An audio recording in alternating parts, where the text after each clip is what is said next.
Baka Shilay, na-try mo na ba na sa pagpasko, sinasabihan ka ng papa mo na, "Nak, may gift ako sa'yo." Na-try mo na ba yun?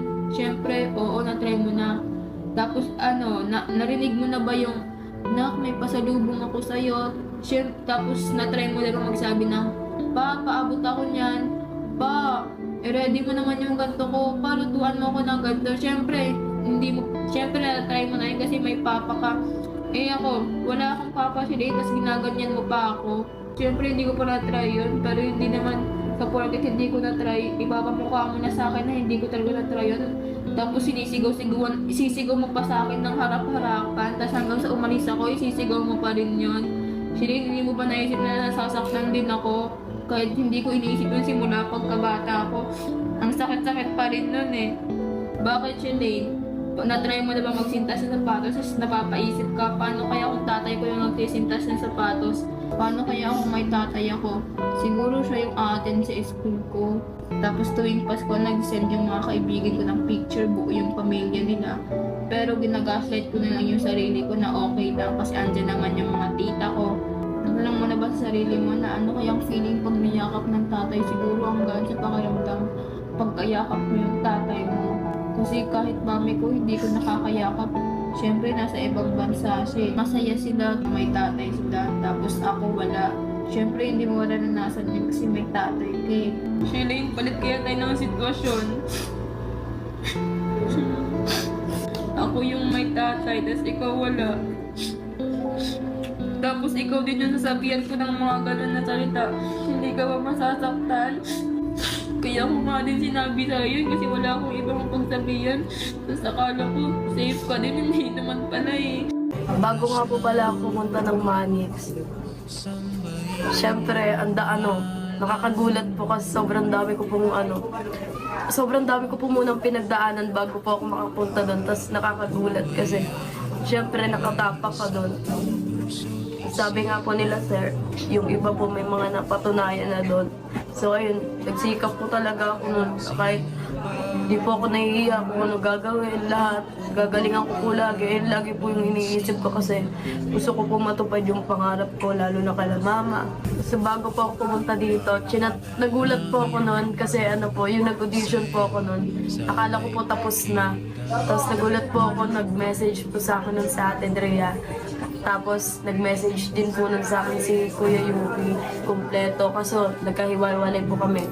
Gulat na lang po kami nun, tinawagan po kami nun ng hapon. Patay na daw po yung tito ko. Pinagbabaril po siya nun. Dami niya pong Pero hanggang ngayon di pa rin po nalalaman kung sino yung umano sa kanya. Ayun na rin po yung isa kong rason kung bakit gusto ko magsikap. Matupad po yung pangarap ko. Siyempre, sobrang dami ko pong pinsan. Ayoko na rin nahihirapan yung mga tita ko sa kanila lagi. Ganyan. Yung mga tito ko.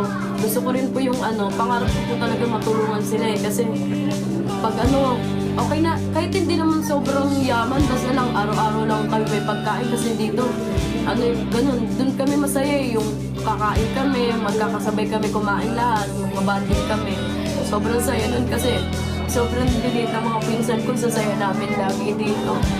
Kahit mahirap lang yung buhay namin dati, lockdown kami, basta kumpleto kami, sasaya namin. Mas mabuti pa nga po yung lockdown kasi kumpleto kami, di namatay yung tito ko. Kasi yung tito ko po, ayun, parang papa ko na po yun.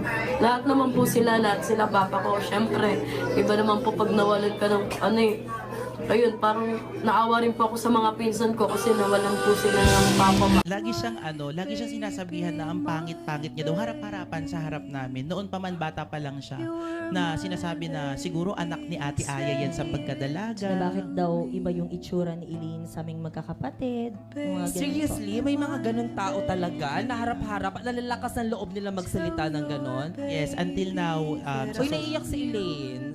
Elaine, sorry kung natatakal to ngayon ha. Kaya nga sa inyo namin gustong marinig para malaman ng lahat na hindi talaga maganda ang pambubuli. Gusto ko marinig ang kwento mo laki. Ano talaga yung bukod sa mga naranasan mo, nasabi ng kuya mo, ano pa yung kaya mong ibahagi sa amin? Yung kaya mo lang ha? Naranasan ko po ikulong po sa bahay ng dati nung bata ako.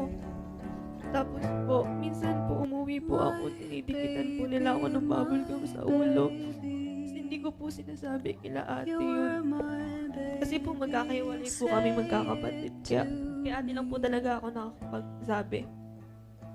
Tapos minsan din po, umuwi po ako walang sapatos kasi tinatago po nila yung sapatos ko. Di rin po ako makapagsabi nun kasi takot po ako mawalan ng kaibigan. Gusto ko lang naman po nun ng kaibigan eh. Tapos po naranasan ko rin pong magupitan po ng buhok. Tapos kinukuha po nila yung baon ko. Ganun. Minsan po uwi po akong gutom. Yung inipon ko po dati na dapat ipangregalo ko sa ate ko. Yung pera po na inipon ko, kinuha po nila. Inaano po nila ako na huwag daw po ako magsumbong. Ganito, ganyan. Okay. Elaine, salamat kasi nagkaroon ka ng lakas ng loob ibahagi sa amin yung experiences mo. So, let's talk about bullying, attorney. Narinig na natin ang tunay na kwento ni Elaine ng pambubuli. Sa